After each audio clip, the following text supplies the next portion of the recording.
आता हिला काय सांगावं लग्नाचं आपल्या. बर जाऊ दे, चल या बस इथं, तुला सांगतो लग्न कसं झालं आमचं. तर ऐक मग तनु, आमचं लग्न आहे ना 2014ला झालं बर का. आणि त्या टायमाला मी 10वी शिकाय होतो. आणि तुझी मम्मी माझ्या शाळेच्या भोवती तिथं उस्तुडी करायला येतात ना, उस्तुडी करायला आलती. काय हसू नको बाई. आणि मी त्या टायमाला तिथं शाळेमध्ये 10वीला शिकत होतो. तर तुझे पप्पा गावामध्ये आमच्या गावामध्ये आलते असं दळण घेऊन. आणि तुझ्या पप्पानं मग वर्षीच्या पप्पानं मला विचारलं की इथं पिठाची गिरणी कुठं आहे हो. मग आम्ही त्यांना सांगितलं इथं आहे मी, इथं तुम्ही दळण घेऊन जावा म्हणून.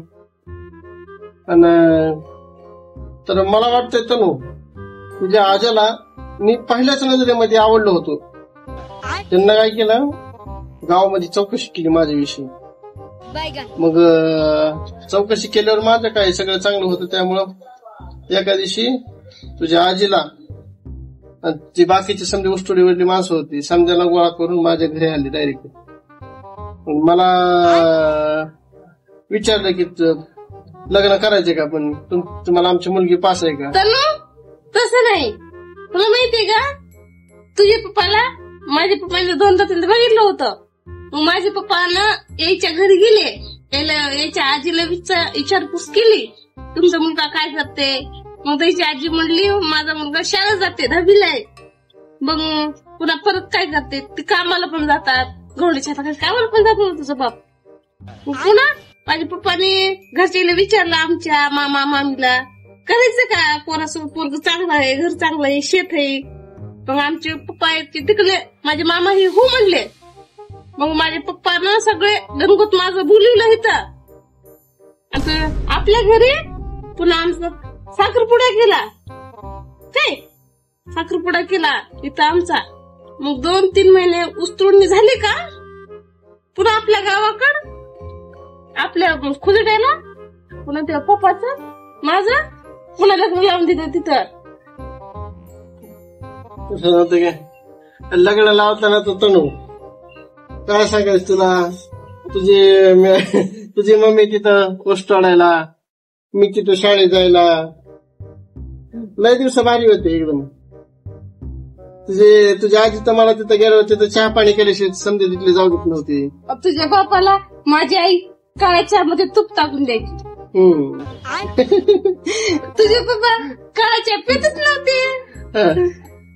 आणि त्यातले त्यात पुन्हा तुला सांगतो तुझी मम्मी गेली की अचानक एका दिवशी सोडून कर्नाटकमध्ये डायरेक्ट संध्याकाळी ऊस तोडायला गेले.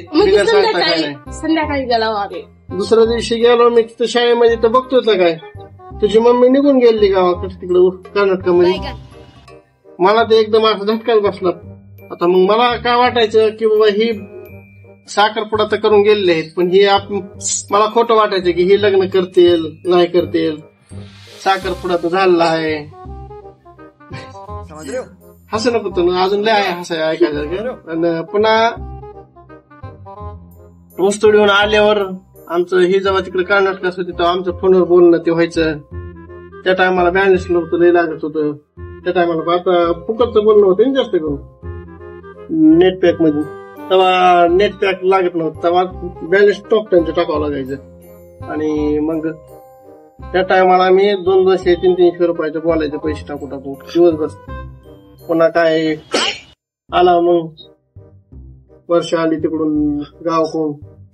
तुला माहितीये का माझ्याकडे मोबाईल होता, माझ्या अंकलकडे मोबाईल होता. तर तुझ्या पप्पाला मी फोन नाही केला तर तुझ्या पप्पाने अशी बटनाचा मोबाईल होता का त्याच्यावर चॅटिंग केली मला फोन लावा म्हणून. मला माहितीच नाही, माझ्या मामाने सांगितलं बाई फोन लाव म्हणून पाहुण्याला. माझ्याकडे मोबाईल नव्हता, माझ्या पप्पाकडे बी मोबाईल नव्हता, छोटाच मोबाईल होता त्या टायमाला. छोटा होता 1200 रुपयाचा. छोटा कोण असते छोट्यानंच फोन लावला होता.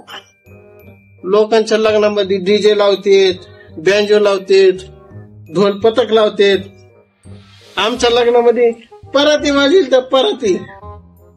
आणि लोकांच्या लग्नामध्ये एक एकर भर मंडप राहते. आमच्या लग्नामध्ये एक मंडपाची पट्टी लावली तिच्या बापानं फक्त. मग माझा बाप गरीब होता की हो. मग गरीब असला म्हणजे काय झालं, पण त्यानं काय केलं माहितीये का, फक्त जेवायला काय चपात्या आणि ती आपली ही एक होती वरण भात चपात्या नुकती. नाही बाई, कढी भात होता फक्त. मला माहितीये की. तर असं तरी ना आमचं दोघांचं लग्न झालं माहितीये का, ते पण एकदम लय एकदम गरिबीमध्ये. मला तर साध्या पद्धतीत मला तर तसलं बुट जनावर लोक शेळ्या सांभाळतात डोंगरावर, तसला बुट आणला होता मला लग्नात. कपडे चांगले होते की हो. कपडे काय कपडे तसले होते का? पहिले तसेच होते. त्या वनवासाला जसे कपडे असतात तसले तर कपडे होते मला. पहिले तसेच होते ना. आता जमाना बदललाय. नाही म्हणत तर आपल्याला 12 वर्ष झाले.